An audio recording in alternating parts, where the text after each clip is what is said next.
Alice in Wonderland is an off-the-wall Disney classic, a constant change in setting, and a cast of colorful and ridiculous characters made for one serious bad trip of a movie. Read the directions, and directly you'll be directed in the right direction. Drink me. Seriously, there is a reason why this movie has inspired so much psychedelic art. But in this world where everything is backwards and unpredictable, who is most well-meaning and who is most evil? Well, let's follow the White Rabbit and find out. I'm Brad with Wicked Binge, and this is Alice in Wonderland, Good to Evil. Mr. Rabbit, wait! Please! As usual, we'll be starting with the most pure and noble characters and working our way down. These characters are the good. We're going to be starting out with the Cards. Alright, they were aides to the Queen, but they weren't bad guys. Upon meeting Alice, they explain why they're painting the roses red instead of just giving her riddles. They warn Alice about the Queen's awful temper and go into serious detail, explaining that she's known for beheading anyone who displeases her. They had to hunt her down on the Queen's orders after the small court session. Who's been painting my roses red? But it wasn't like they could tell the Queen no. Honestly, we just felt bad for these guys. Not me, your grace. The ace! The ace! You? No, two. Because they probably weren't safe from the tyrant's execution orders either. Ah! With their head! Alice's sister was only seen in the very beginning and end of the movie, but during that time, she made her love for Alice apparent. Though she could find her sister's short attention span and relentlessness exhausting, Alice, will you kindly pay attention to your history lesson? she also made an effort to try and teach her sister all she could, even meeting Alice halfway by taking her outside to learn rather than locking her away in a study. Alice, Oh, well, come along, it's time for tea.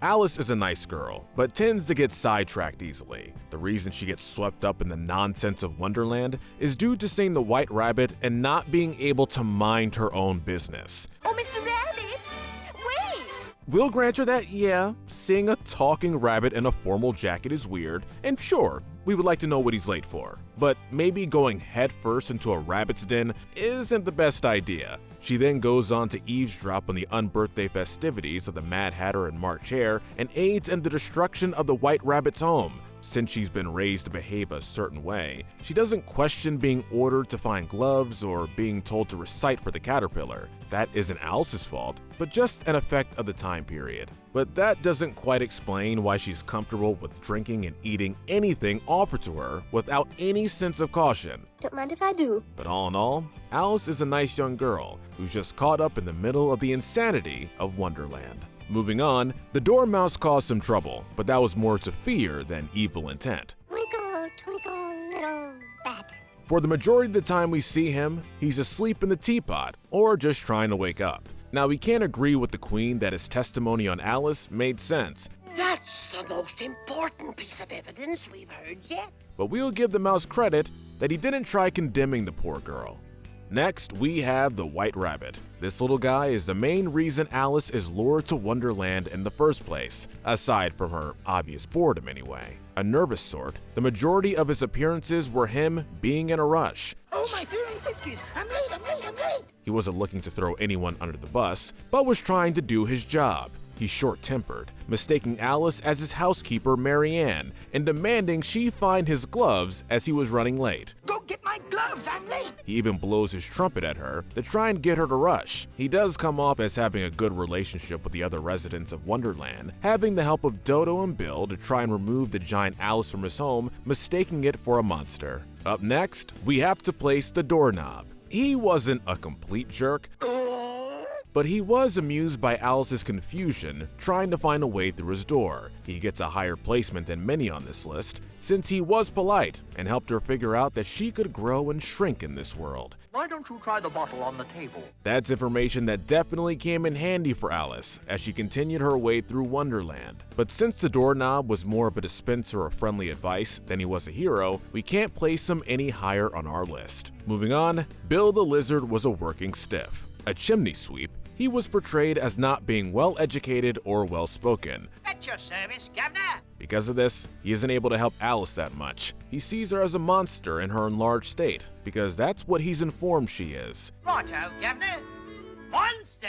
He believes Dodo when Dodo tells him removing Alice will make him famous, simply because Dodo is well-spoken and comes off as a respectable member of their society. We don't see him for very long, since shortly after, he's shoved down the chimney to retrieve Alice and is blasted to who knows where from the girl's sneeze. The truth was, he was a nice guy, but just wasn't smart enough to know he was being tricked. With that said, we arrived at the neutral territory. These characters fall in the gray area. The Dodo fancied himself a thoughtful leader and problem solver, but every time we see him, he's actually inconsiderate of other people's circumstances. I see! You'll never get dry that way! And tends to make things more difficult than needed. He's not good at thinking things through, coming up with weird solutions that follows the logic of a 3-year-old. When we first see him, it's when Alice is trying to escape the bottle. He's cheering on the other creatures in a caucus race, telling them to run to get dry, and stating he was becoming dry himself already. Nonsense! Why, I'm as dry as a bone already. Not seeming to understand the difference between running where the water was still coming in and standing on a rock with a fire going. When we see him next, it's when he asks to help the White Rabbit get Alice out of his home, to which the Dodo solution is to first have Bill drag her out, and when that fails, to simply burn the house down. We would rank him lower for his actions, but he really came off as really thinking those ideas were solid, showing he's not a jerk, but he's not bright either. No cooperation at all. The Caterpillar, on the other hand, was a much more educated, if not arrogant character. He gets a higher spot since he did try to help Alice. Who are you?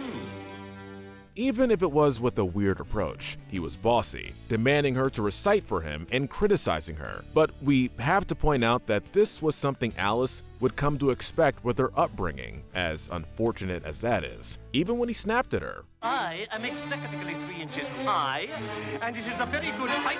Feeling insecure about his height and her thoughts on being small, he still made a point to tell her that the mushroom he was on would help her grow smaller and bigger, which came in handy during her later confrontation with the Queen of Hearts. Though he was difficult, he was more helpful than many of the others Alice would encounter. The flowers made a good first impression, but were quick to turn on Alice when they were faced with the fact that she was a girl and not a flower. Girls, we shall sing Golden Afternoon.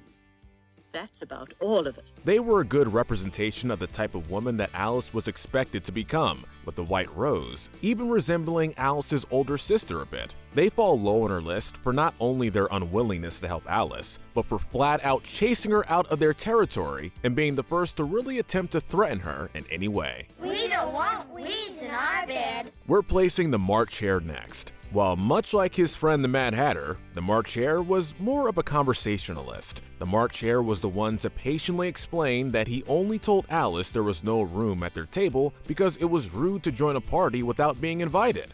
But it's very rude to sit down without being invited. Which is pretty good advice. When Alice complimented their singing, he changed his tune, telling her that they never got compliments and helped to explain what the party was for. It only fits to place the Mad Hatter right after his friend. While neither of them were exactly helpful for Alice or her journey, even being a liability in the end, we can give them both the benefit of the doubt that they meant no harm. The Mad Hatter is barely ranked below the March Hare since he doesn't do well at explaining anything. I was home drinking tea. Today, is my unbirthday. He's expressive as far as song and dance go, but doesn't do too well at educating anyone on the current situation, whereas his friend does. The Cheshire Cat was one of those conflicting creatures that took things too literally. While that wasn't a unique trait in Wonderland, he was the most annoying about it. Why, you're a cat. A Cheshire cat. Taunting Alice with information. Towards the end, he causes more trouble for the poor girl, making the Dormouse paranoid and insulting the Queen of Hearts so the ruler thinks Alice is poking fun at her for no reason. She simply said that you're a fat, pompous, bad-tempered old tyrant. The only reason we aren't placing the Cheshire Cat lower is because his intentions were unclear in the film. We're gonna say that he just wanted to have fun, but we know it would be just as easy to claim that maybe he was trying to get Alice either into trouble or killed with his antics. If that's the case, he almost succeeded. Dee and Dumb, on the other hand, had fairly clear intentions. They only wanted Alice to pay attention to them. They made a show of telling stories and jokes. If you stay long enough, we might have a battle. Just to keep her from leaving them alone. We can appreciate that being stuck with just one another might get boring, but they didn't do anything to help Alice. Oh, she's curious.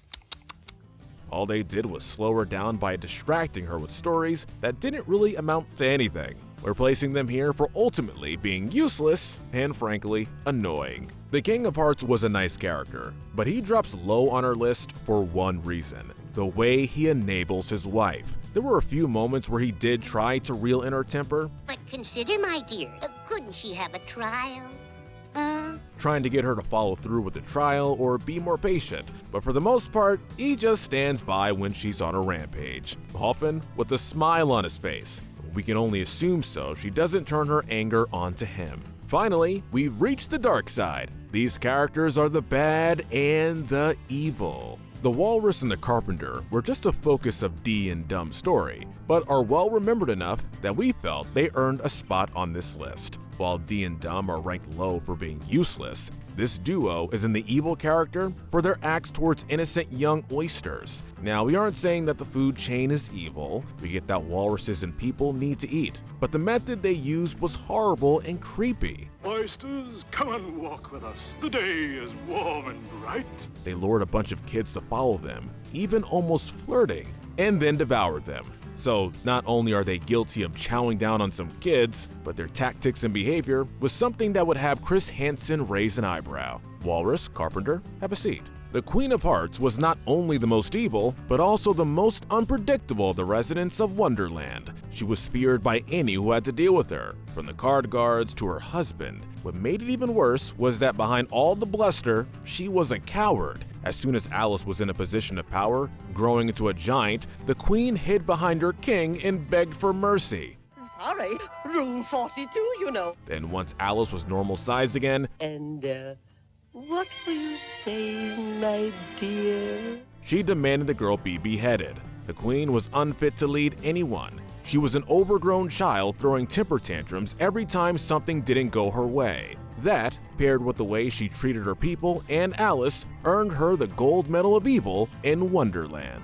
Alright guys, what do you think? Who's the most noble character in Wonderland? If there even are any. Let us know in the comments section. Don't forget to hit that notification bell and binge our Good to Evil playlist, where we break down the morality of the characters in your favorite cartoons, shows, and movies. But most importantly, stay wicked.